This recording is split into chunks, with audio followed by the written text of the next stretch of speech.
కోరుకునేదానికి మాకు ఇచ్చిన అవకాశాన్ని బట్టి మీకు స్తోత్రాలు.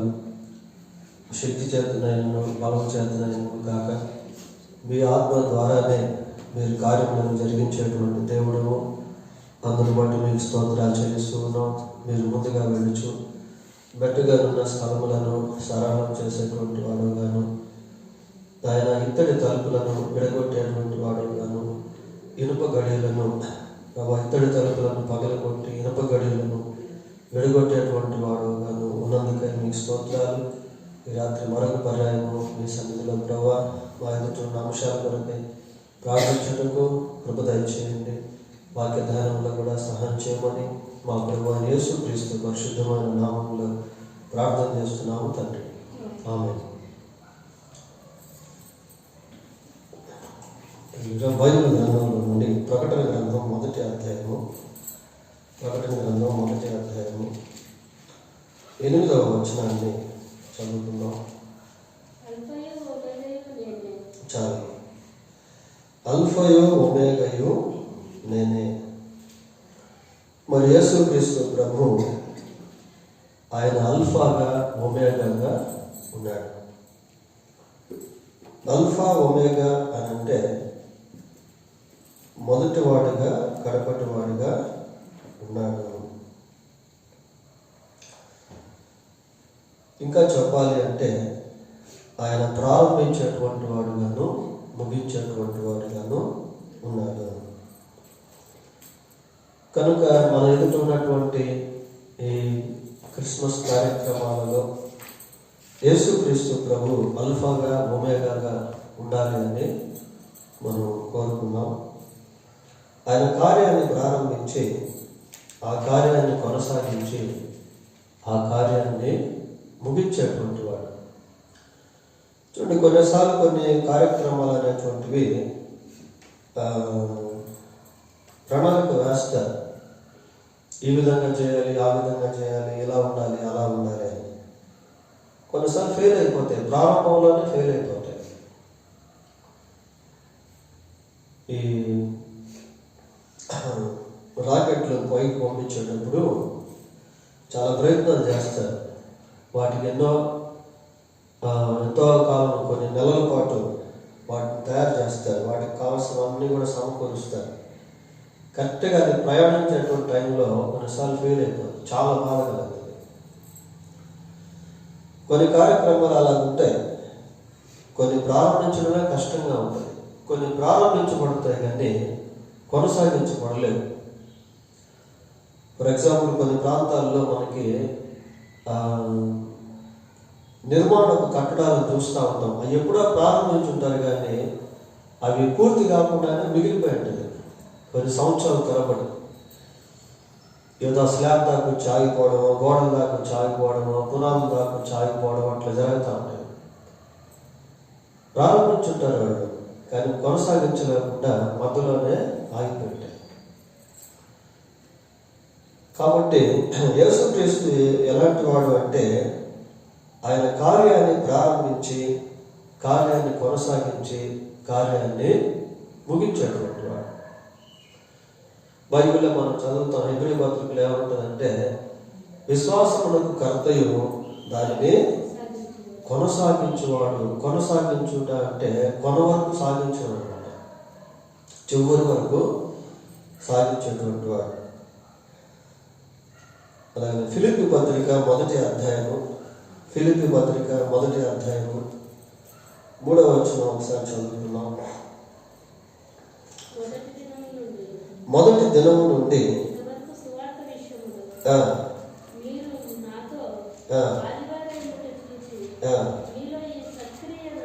మీలో ఈ సత్క్రియ ఆరంభించిన వాడు యేసుక్రీస్తు దినము వరకు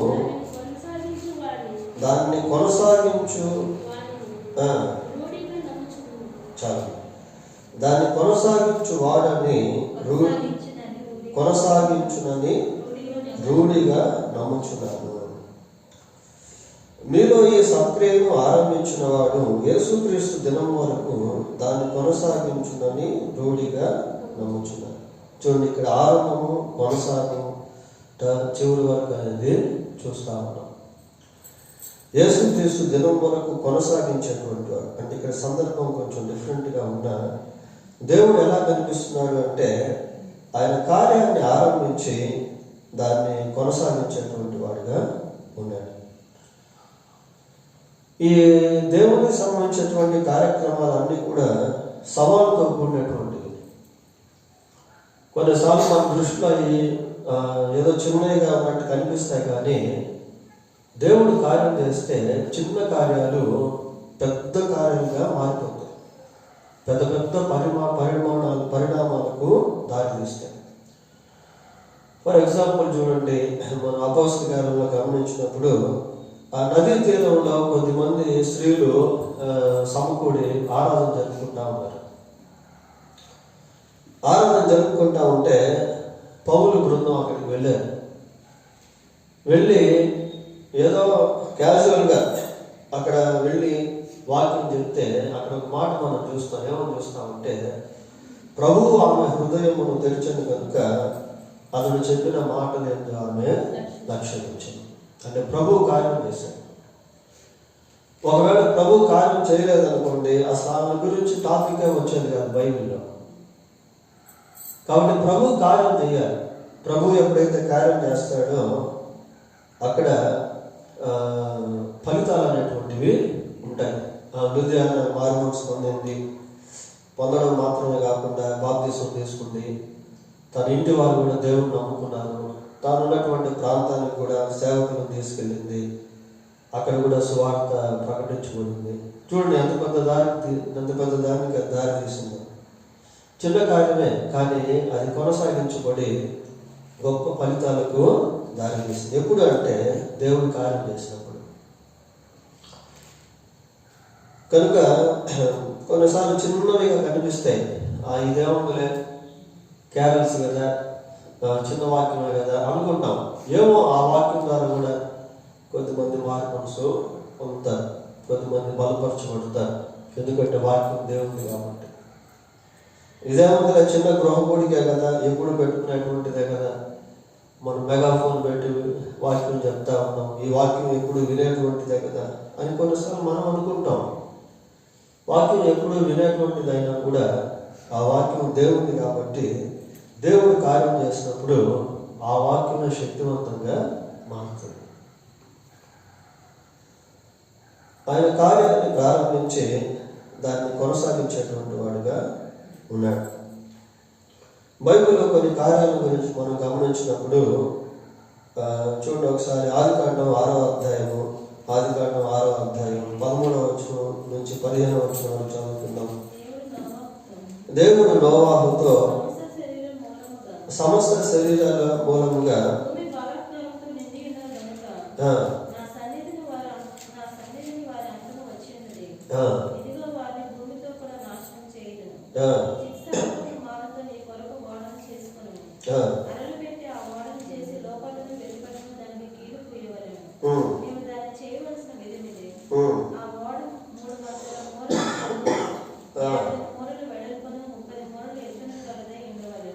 చాలు. ఇంకా మనం చదువుకుంటా వెళ్తే ఆ ఓడ నిర్మాణం గురించి దేవుడు నోవాహుతో అనేక విషయాలు చెప్పాడు. కిటికీ గురించి చెప్పాడు, ఆ ఓడకి ఏ కర్ర వాడాలో చెప్పాడు, దానికి అంటించేదానికి ఏ కీలు పోయాలో చెప్పాడు, పొడవు ఎంత ఉండాలి, వెడల్పు ఎంత ఉండాలి, ఎన్ని కంపార్ట్మెంట్స్ ఉండాలి. ఇవన్నీ కూడా ఒక పెద్ద నమూనాను దేవుడు నోవాహుకు ఇచ్చాడు. వాస్తవంగా అయితే it is an Hercules task. అది ఒక సాహసఘాతమైనటువంటి పని.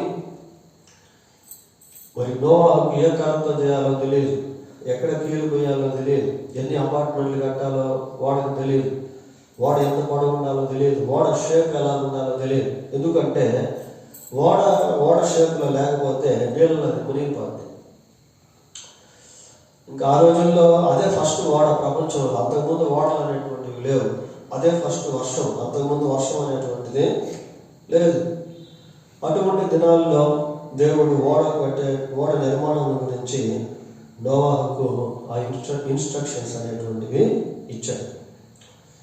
22వ వచనం చదవండి. అదే అధ్యాయంలో, నోవాహు అట్లు చేసెను, దేవుడు అతనికి ఆజ్ఞాపించిన ప్రకారము యావత్తు చేశాడు. నోవాహు అలా చేశాడు. ఎలా చేశాడంటే దేవుడు ఆజ్ఞాపించిన ప్రకారము చేశాడు. దేవుడు కృప చూపించాడు ఆ నోవాహు ఓడ తయారు చేసేదానికి. దేవుడు ఏ చెట్టు గురించి అయితే చెప్పాడు ఆ చెక్కలు దొరికాయి, ఏ కీలు గురించి చెప్పాడు ఆ కీలు దొరికింది. మరి అప్పట్లో పనిముట్లు అవన్నీ కావాలి కదా ఓడ తయారు చేయాలంటే. ఇప్పుడున్నంత టెక్నాలజీ అప్పట్లో లేదు. ఒక కర్రను పోయాలంటే ఎంతో కష్టం, ఒక కర్రను ఒక చెట్టు నరకాలంటే ఎంతో కష్టం. పైగా పొడవు కొలతలు వేయాలంటే ఇప్పుడున్నట్టుగా టేపులు గీపులు అప్పుడు లేవు. అడుగు జాడులతో పెట్టి కొలతలు వేసేవాళ్ళు.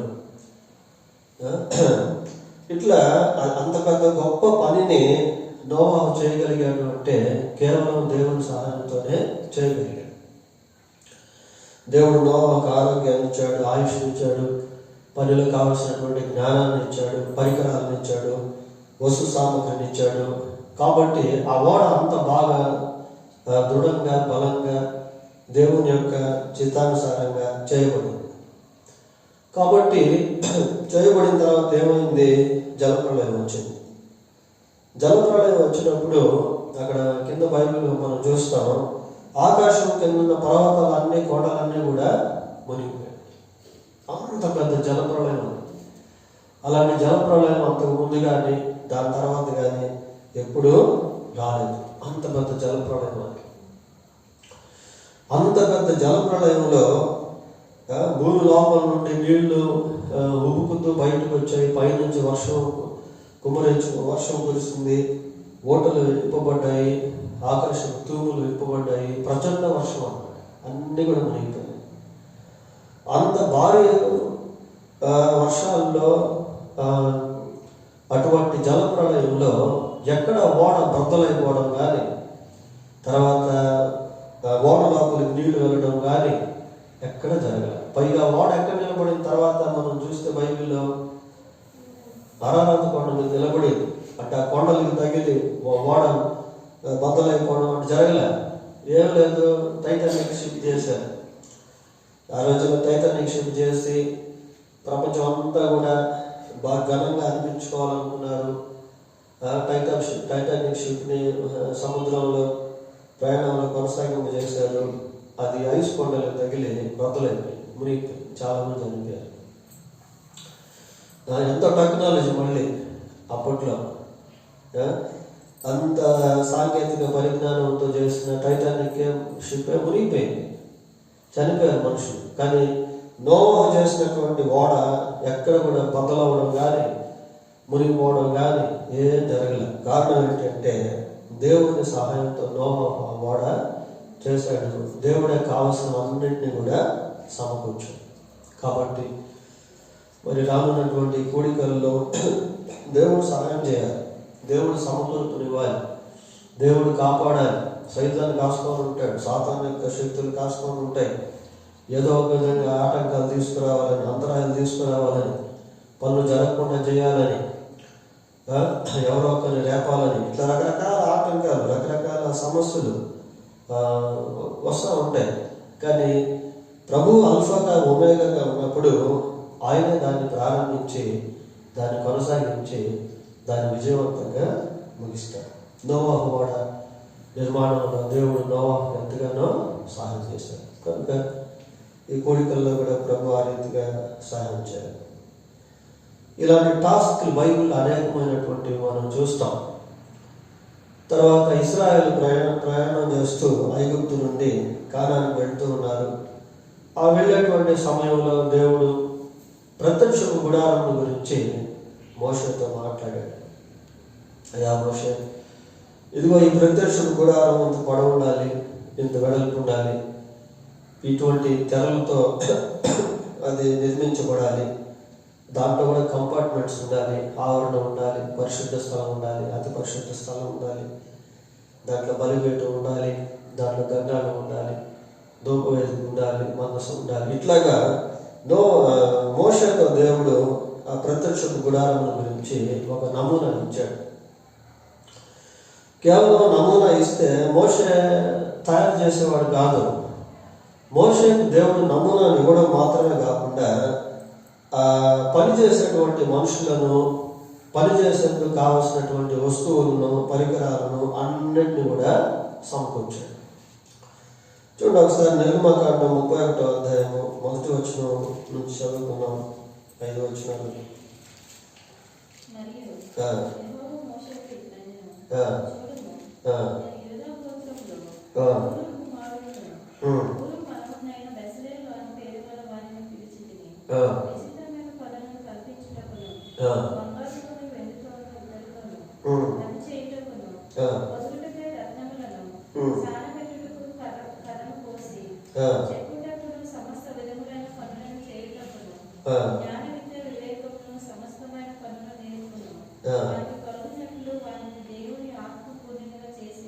చాలు.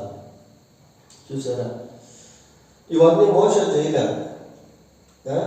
మోషేకు దేవుడు ఆ లేఅవుట్స్ అనేటువంటివి ఇచ్చాడు, నమూనాలు ఇచ్చాడు, కానీ వాటిని తయారు చేసేటువంటి పనిని వేరే వాళ్ళకి, బెసలేలు ఇంకా కొంతమందికి దేవుడు అప్పగించాడు. వాళ్ళకి జ్ఞానం ఇచ్చాడు, వివేచన ఇచ్చాడు, పరికరాలు ఇచ్చాడు, సామగ్రిని ఇచ్చాడు, అన్నింటినీ దేవుడు సమకూర్చాడు. చూడు, ఇక్కడ కూడా మనం గొప్ప ఆశ్చర్యం ఏంటంటే, వాళ్ళు ఆ ప్రత్యక్ష గుడారాన్ని తయారు చేసే టైంలో ఎక్కడ పట్టణంలో లేరు, పెద్ద పెద్ద నగరాల్లో లేరు. ఎక్కడున్నారు వాళ్ళు? అరణ్యంలో ఉన్నారు. మరి అరణ్యంలో ఇట్లాంటి పనిముట్లు దొరుకుతాయా? అరణ్యంలో అటువంటి సౌకర్యాలు ఉంటాయా? చాలా కష్టం ప్రియ. బహుశా వాళ్ళు ఒకవేళ ఐగుప్తు నుంచి వచ్చేటప్పుడు కొన్ని అక్కడి నుంచి తీసుకొచ్చుకున్నారేమో తెలియదు. తర్వాత ఐగుప్తు దేశంలో వాళ్ళు పనిచేసేవాళ్ళు కాబట్టి, ఎంతో కష్టపడి పనిచేసేవాళ్ళు కాబట్టి కొన్ని స్కిల్స్ వాళ్ళకు ఉండవచ్చు. అయితే దేవుడు ప్రత్యక్ష గుడారం గురించి మోషేతో మాట్లాడినప్పుడు వాళ్ళకి కావాల్సిన వాటన్నింటినీ కూడా ప్రభువు సమకూర్చాడు.